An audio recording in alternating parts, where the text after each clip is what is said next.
महाराष्ट्रातच आहे हे आता स्पष्ट झालं. नीट पेपर फुटीचं केंद्र जर महाराष्ट्रामध्ये असेल, त्याचा केंद्रबिंदू लातूरपासून पुण्यात पसरलेला असेल, तर त्याची जबाबदारी ही देशाचे शिक्षण मंत्री धर्मेंद्र प्रधान यांच्या इतकीच राज्याचे मुख्यमंत्री सन्माननीय देवेंद्र फडणवीस यांच्यावर सुद्धा आहे. त्यातला मास्टर माइंड तेजस शहा याला काल सीबीआयने अटक केली. म्हणजे शहा कनेक्शन कुठेतरी असतंच महाराष्ट्रात, काही वाईट घडायचं असेल तर. याची जबाबदारी देवेंद्र फडणवीस घेणार आहेत का, हा माझा प्रश्न आहे. देशातल्या हजारो लाखो विद्यार्थ्यांचं भविष्य तुम्ही उद्ध्वस्त करता आणि त्याचा केंद्रबिंदू महाराष्ट्र आहे. आणि आपण सुशासन वगैरे वगैरेच्या गोष्टी ज्या करत आहात, प्रधानमंत्री मोदींच्या नेतृत्वाखाली एका पिढीचं आयुष्य तुम्ही बर्बाद केलेलं आहे. आणि देवेंद्र फडणवीस त्याच्यावरती काहीच बोलायला तयार नाही. एक पत्रकार परिषद तरी घ्या, आम्ही तुम्हाला प्रश्न विचारू. याचा अर्थ या पेपरफुटीमागे भारतीय जनता पक्षच आहे. आपापल्या लोकांना पेपर आधी मिळावेत आणि त्यांनी चांगला स्कोअर करावा, यासाठी पेपर फोडण्याचं एक नेटवर्क भारतीय जनता पक्षानं त्यातल्या प्रमुख लोकांनी तयार केलं. म्हणजे जशी न्यायव्यवस्था ताब्यात घेतली, निवडणूक आयोग ताब्यात घेतला, पोलीस यंत्रणा ताब्यात घेतली, त्याप्रमाणे स्पर्धा परीक्षा घेणारी यंत्रणा ही सुद्धा भाजपनं ताब्यात घेऊन या देशाचं कसं वाटोळं केलं आहे. आणि त्याचा केंद्रबिंदू दुर्दैवानं महाराष्ट्र आहे. ज्या महाराष्ट्रातल्या शिक्षण व्यवस्थेला देशामध्ये सन्मान होता, जगात सन्मान होता, ते पेपर फुटीचं केंद्र म्हणून समोर आलं आहे.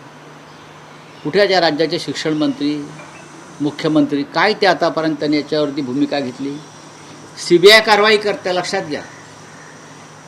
गृहमंत्री या राज्याचे काही त्यांचे पोलीस करत नाहीत, हा एक गंभीर विषय आहे. आणि महागाईचं म्हणाल तर उद्या प्रधानमंत्र्यांनी जे आवाहन केलं आहे, भरपूर पाणी प्या, तसं अजून एक आव्हान राज्यात केलं जाईल, भरपूर पाणी प्या. पाणी प्यायलं की त्याचं आपोआप पेट्रोल होईल आणि ते पेट्रोल वापरा. कारण हिंदुत्व आहे ना त्यांचं नवीन, हे नवीन हिंदुत्व आहे, नवीन हिंदुत्व आहे. आता महाराष्ट्रामध्ये वडापावबरोबर काय येणार आहे? मत्स्यपाव.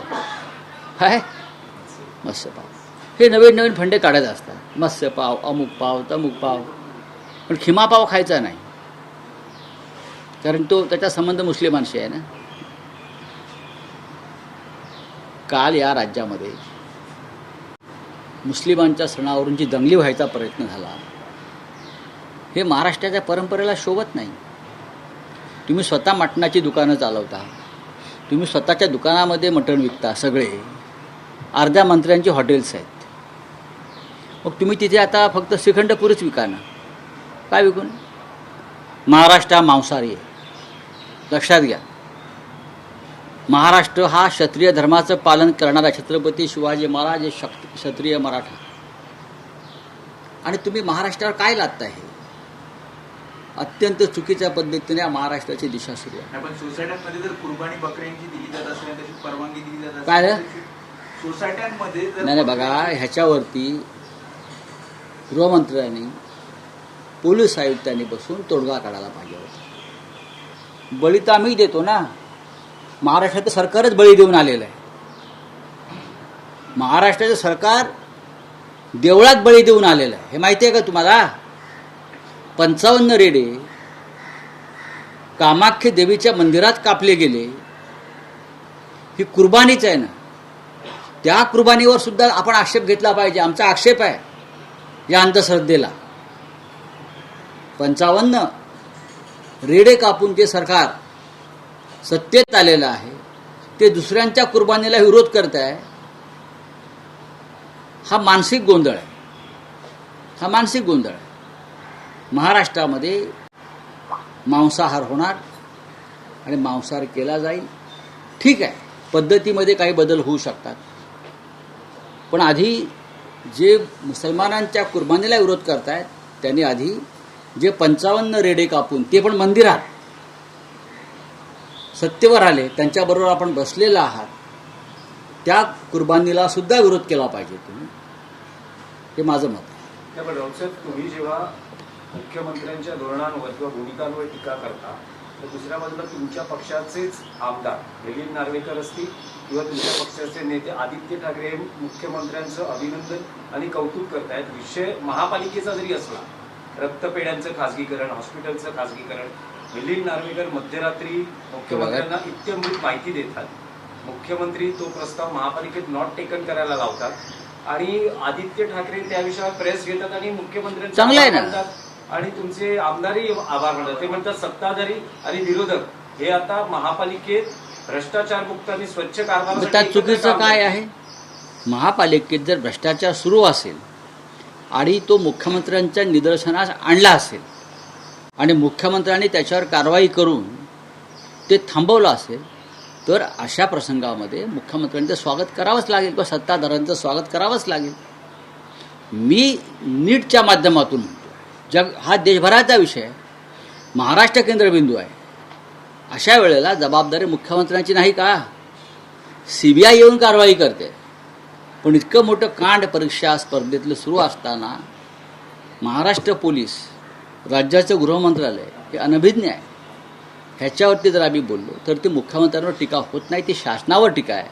मुख्यमंत्र्यांनी मुंबई महानगरपालिकेतला रक्तपेढ्या, रुग्णालयं यांचं खाजगीकरण जे चाललं होतं, विक्री, त्या संदर्भात आदित्य ठाकरे आणि आमचे आमदार मिलिंद नार्वेकर यांनी जो हा त्यांच्यासमोर ही भूमिका मांडली आणि मुख्यमंत्र्यांनी हा महापालिकेतला भ्रष्टाचार थांबवला, हे त्यांचं काम आहे, त्यांनी केलं, त्याचं कौतुक केलं पाहिजे, अभिनंदन करावंच लागेल.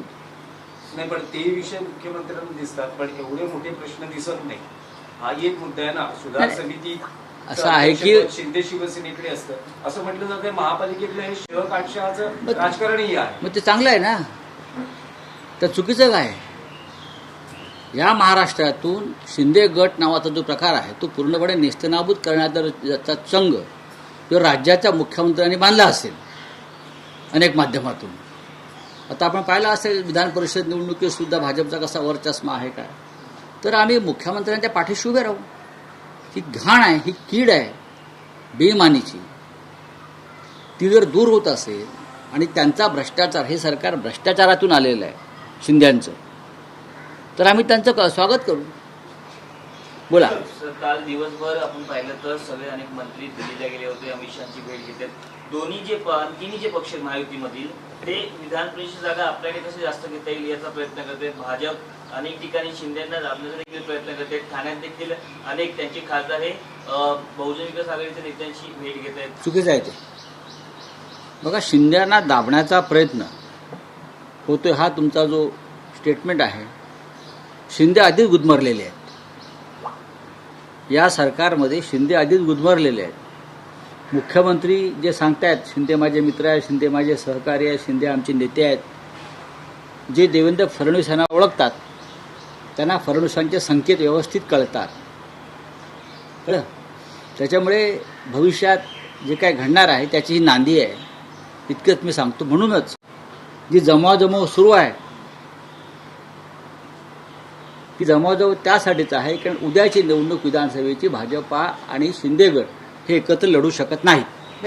असंही एक विश्लेषण केलं जाते की एकनाथ शिंदे हे महाराष्ट्रातल्या प्रादेशिक पक्षांची मोठ बांधण्याचा प्रयत्न करतात, कारण त्यांना 2029चं राजकारण भाजपचं त्याची चाहूल लागली किंवा त्यांना लक्षात आलेलं आहे.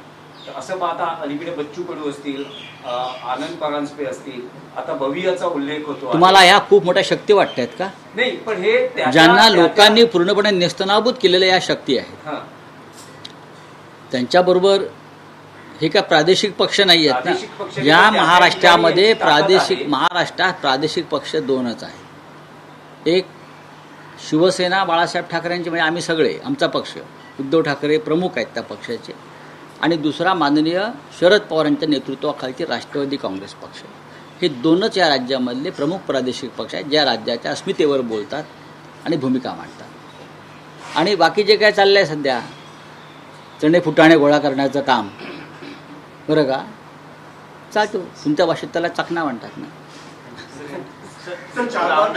एक आणखी मराठी हा प्रश्न आहे की राष्ट्रवादी काँग्रेस अजित पवार गटातली नाराजी प्रचंड उफाळून आल्याचं दिसतंय. बैठकीतच पडसाद उमटलेले आहेत. तटकरे प्रफुल्ल पटेल मी म्हणतायत इतकं की सांगेन, आम्हाला मी टार्गेट केलं इतकं जातंय. बघा, तुम्ही मला स्पष्ट विचारायला सांगेन, अजित पवारांचा राष्ट्रवादी काँग्रेस हा संपलेला आहे आता. उरलेला पक्ष भाजपा गळेल आणि बाकी सैरा भैरा आमदार इतर ठिकाणी पळून जातील. हा पक्ष संपलेला आहे, हे मला दुर्दैवाने म्हणावं वाटतं आहे. अजित पवार यांना मूळ पक्षातून दूर काढण्याचं काम प्रफुल्ल पटेल, धनंजय मुंडे, सुनील तटकरे यांनी केलं. हे शरद पवार साहेबांचं मत होतं. अजित पवारचं डोकं फिरवणारे ही माणसं आहेत, बरोबर आहे. आता त्यांचं डोकं फिरलं जिचं काय चाललंय ते पाहून, त्याच्यामुळे हा पक्ष भविष्यात फार काळ राहील असं माझं मत नाही. हा पक्ष राहणार नाही, शिंद्यांचाही पक्ष राहत नाही. केंद्रीय मंत्री रामदास आठवले यांनी भाजपला आरसा दाखवलेला हा? आहे की केंद्रीय मंत्री रामदास आठवले यांनी भाजपला आरसा दाखवलेला आहे. ज्या प्रकारचं आपण मुसलमान ही औरंगजेबची औलाद औलाद नसून ते नसून आपलेच आपलेच लोक बघा की भडकवू नये असं बघा, आठवल्यांच्या हातातला आरसा कोणी दिलाय? भाजपने दिला असेल ना. आठवल्यांकडे स्वतःचं काय आहे? काही नाही आहे. बोला. सर, 4 बार पेट्रोल कीमत बढ़ गई है, पानी की किल्लत हो रही है. पानी की कल ही प्रधानमंत्री ने एक मार्गदर्शन किया है देश की जनता को कि देश में गर्मी बहुत बढ़ रही है, उसका परिणाम आपके शरीर पर होगा, तो पानी पीते रहो. ये देश के प्रधानमंत्री का काम है. और ये आह्वान करके प्रधानमंत्री मैं देख रहा था ऑस्ट्रेलिया में जा रहे हैं वहाँ का पानी पीने के लिए, फिर इटली का पानी पिया, नीदरलैंड का पानी पिया. महाराष्ट्र में और मुंबई में अब सिर्फ 17% पानी का स्टॉक है. पानी कहाँ से पिएंगे? पेट्रोल नहीं, डीजल नहीं, पानी नहीं, महंगाई बढ़ रही है, खाना नहीं, हम बाहर घूमेंगे नहीं, विमान बंद हो रहे हैं. और हमारे मुख्यमंत्री विधान परिषद के चुनाव में लगे हैं और देश के प्रधानमंत्री घूम रहे हैं. हम क्या करेंगे? जनता क्या करेंगे? ईद को लेकर जिस तरह से लगातार बीएमसी की तरफ से या सरकार की तरफ से एक्शन लिया, देखिए, ये एक राजनीति का विषय है, धार्मिक राजनीति, धर्म की राजनीति. वो स्प्लिट करना चाहते हैं और आने वाले विधानसभा लोकसभा चुनाव तक इस मामले पर बार बार तनाव पैदा करके दो धर्मों में चाहे एक दंगा भी करा सकते हैं. तो ये उनकी हमेशा की एक चाल है. ये जो लोग बोल रहे हैं कुर्बानी के बारे में, महाराष्ट्र में कामाख्या देवी मंदिर में कितने कुर्बानी दी हमारे ये लोगों ने, कितने भैंसे कापे? 55. ये भी कुर्बानी है ना. तो अपनी कुर्बानी चलती है, दूसरे की कुर्बानी आपको चलती नहीं. महाराष्ट्र ये मांसाहारी है, छत्रपति शिवाजी महाराज का महाराष्ट्र है. हम क्षत्रिय है, हम मराठा है, हम तो ये कुर्बानियाँ देते रहेंगे. हम अपने भी देश के लिए कुर्बानी देते हैं. अगर हम कुर्बानियाँ नहीं देंगे तो देश और महाराष्ट्र कैसा बचेगा? चलिए, थैंक यू. सर महायुति की सावरकर पाहत रहा TV9 मराठी. TV9 मराठी, एकमेव. सुप्रीम कोर्टाकडून एसआर प्रक्रियेला घटनात्मक मान्यता. एसआर करण्याचा निवडणूक आयोगाला अधिकार.